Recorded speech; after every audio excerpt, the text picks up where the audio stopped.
Queen Camilla has once again found herself at the centre of controversy, but this time the scandal has pushed her beyond the walls of Buckingham Palace.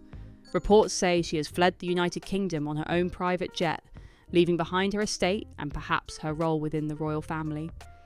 Before we dive deep into the full story, make sure you subscribe to the channel so you never miss the latest updates and untold truths behind the royal headlines. The drama erupted at Raymill House, Camilla's beloved private estate in Wiltshire. What was meant to be a quiet charity reception turned into a moment of shock and suspicion when a servant stumbled upon something extraordinary, a missing royal heirloom once belonging to Queen Elizabeth II. This single discovery immediately raised questions about what else might be hidden within those walls. Was it a coincidence, or the beginning of something far more explosive? Tensions quickly escalated when Princess Anne entered the picture. Known for her no-nonsense attitude and loyalty to tradition, Anne directly confronted Camilla about the heirloom. She accused her of theft outright, boldly declaring that Camilla would never be a true queen. Those words cut like a blade, reigniting a rivalry that has simmered for decades. What began as whispers of disapproval suddenly turned into a public clash that no amount of royal protocol could disguise. Soon after, Prince William made a brief but striking appearance.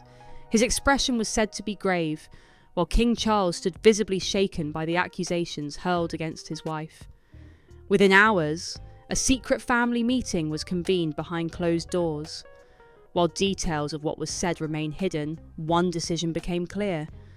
A discreet but thorough search of Raymill House was carried out, yet apart from the single heirloom already discovered, no other missing treasures were found. The mystery only deepened. Why was this piece of history at Raymill, and how long had it been there?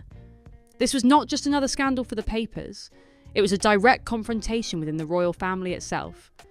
A reminder of the fractured trust that has haunted Camilla's place among them since the very beginning. And with the spotlight once again on her private estate, it seems Camilla's world has begun to unravel in ways she can no longer control. The feud between Princess Anne and Queen Camilla is not something that began overnight. It stretches back decades and carries layers of resentment, rivalry, and history. Many insiders believe that Anne's anger over the discovery at Raymill House was intensified not just by the heirloom itself, but by everything Camilla has come to represent within the royal family. Their long-standing hostility has its roots in personal matters, particularly their shared connection to Andrew Parker Bowles. Before Camilla married Andrew, he had dated Princess Anne. While their romance did not lead to marriage, Anne and Andrew remained close throughout their lives. When Camilla eventually became Andrew's wife, Anne reportedly viewed her as someone who had stepped into her personal sphere. This early tension quietly simmered for years, but when Camilla later emerged as Charles's companion, despite his marriage to Diana, it reignited Anne's skepticism and distaste.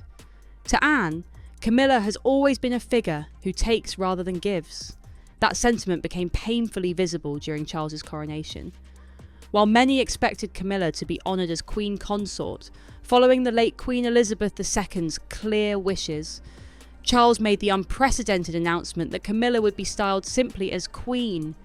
It was a small change in words, but an enormous shift in symbolism. Princess Anne was one of the most vocal opponents behind palace walls, reportedly telling confidence that the late Queen's intentions had been undermined. This moment widened the rift between Anne and Camilla even further. The coronation controversy also touched a raw nerve with the public. For many, it reignited old memories of the Diana years and reminded them that Camilla's path to royalty was not built on tradition or admiration, but on scandal, persistence, and a long, complicated affair. Anne, deeply protective of the monarchy's traditions, could not ignore how this crowning moment seemed to legitimise everything she had quietly disapproved of for decades. The result was a perfect storm of emotions. Anne's accusations at Raymill were more than a reaction to a missing heirloom. They were the culmination of years of distrust, layered with personal history and a belief that Camilla had once again taken something that was never meant to be hers. For Anne, this wasn't just about one object or one scandal. It was about the entire legacy of the monarchy and whether Camilla deserved to stand at its centre. For years, Queen Camilla has been haunted by the label of a taker. To her critics, she was not just someone who collected possessions, but someone who took what belonged to others: titles, roles, and most painfully, relationships. This reputation began long before she set foot in Buckingham Palace, and continues to shadow her even now. The most infamous example, of course, was her relationship with King Charles. Their bond began in the early 1970s, long before either of them married. Even after Camilla wed Andrew Parker Bowles, and Charles went on to marry Diana, Princess of Wales, their connection did not fade. Instead, it grew stronger, continuing behind closed doors and eventually spilling into public view. The result was devastating: a fairy tale marriage shattered, and a future queen consort branded as the other woman. For Diana, this betrayal was a heartbreak she never fully recovered from. She spoke candidly about the pain in Andrew Morton's explosive biography, which revealed her private struggles and her awareness of Charles and Camilla's continued closeness. Secretly recorded tapes captured Diana's innermost thoughts, confirming what many had long suspected: that Camilla had always been a looming presence in her marriage. Then came Diana's unforgettable 1995 BBC Panorama interview, where she uttered the words that would define the scandal forever. "There were 3 of us in this marriage, so it was a bit crowded." That statement not only solidified Diana's role as a victim in the public's eyes, but also cemented Camilla's reputation as a figure who intruded, disrupted, and took. No matter how many years passed, no matter how much charitable work Camilla pursued, the ghost of Diana's heartbreak continued to linger. For many, it was never just about Charles and Camilla's romance. It was about the perception that she had stolen something irreplaceable: Diana's happiness, her marriage, and her rightful place as queen.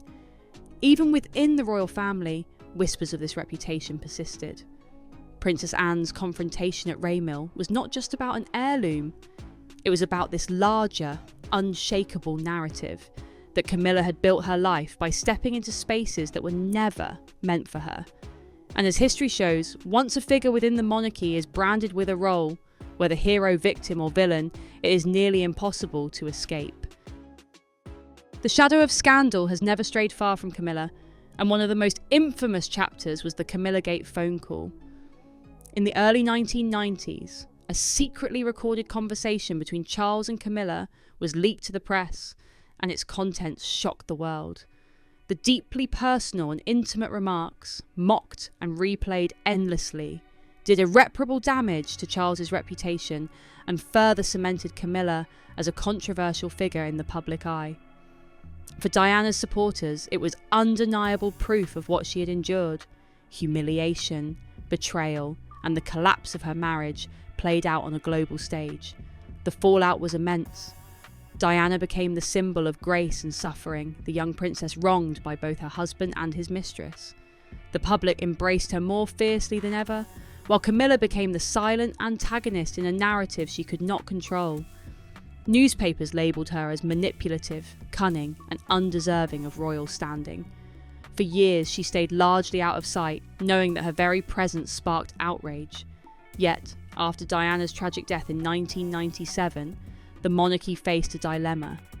Charles could not erase Camilla from his life, but introducing her into the public sphere required a careful and deliberate campaign. Slowly, Camilla was reintroduced, not as a scandalous figure, but as a partner and supporter. Charitable engagements, quiet appearances, and carefully managed interviews reshaped her image from the shadows of an affair to a woman of service and stability. This transformation did not happen overnight. It was the work of years of patience, restraint, and the palace's determination to rehabilitate her reputation. By the time Queen Elizabeth gave her blessing for Camilla to be styled as Queen Consort, it seemed as though her reinvention was complete. Yet beneath the polished image, the old wounds never fully healed. Many royal watchers, and certainly members of the family like Princess Anne, never forgot the path she took to reach the throne.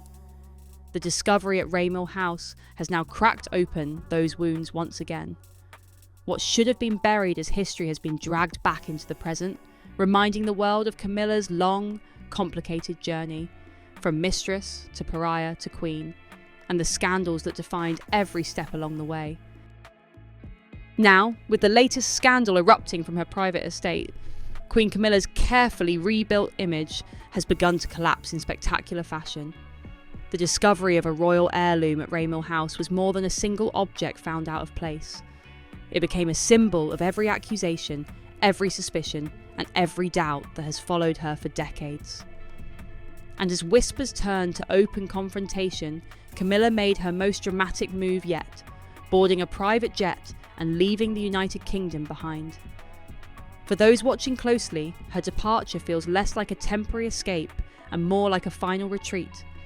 After all, this is not the first time Camilla has faced scrutiny, but it may be the first time she has chosen to physically distance herself from the crown, the palace, and even her husband. By leaving, she avoids the endless questions, the family confrontations, and the media storm that would only grow louder with every passing day. But at the same time, her sudden exit raises new questions. Is this the end of Camilla's reign as queen? And was this scandal truly the breaking point? The ripple effect of her absence is enormous. Inside the royal household, her departure leaves King Charles vulnerable and shaken, facing criticism not only for his wife's actions, but for his own decisions.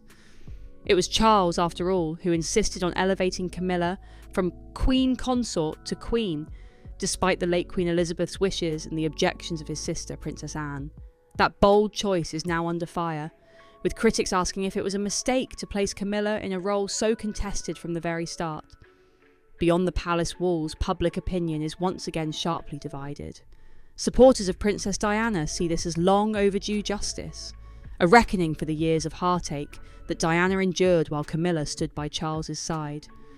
Others, however, argue that Camilla has spent years proving her dedication through charity work and loyalty to Charles, and that this scandal is being magnified by old grudges. But no matter where people stand, one truth is undeniable. The past has come roaring back, and Camilla has been unable to silence it. Princess Anne's voice remains one of the loudest in this storm. Her accusation that Camilla would never be a true queen now echoes like a prophecy fulfilled. Anne has always stood as a figure of strength, tradition and duty, qualities many feel Camilla has never embodied. By leaving the country, Camilla has only strengthened Anne's case, making it appear that the crown's queen was unable or unwilling to withstand the pressures of her role. In the royal family, appearances are everything, and Camilla's disappearance may be remembered as her greatest misstep. What makes this unravelling even more striking is the contrast between Camilla's decades-long effort to reshape her public image and the swiftness with which it has unravelled. After Diana's death, she endured years of silence, slowly stepping back into the light through charitable endeavours, careful press coverage, and Charles's unwavering devotion.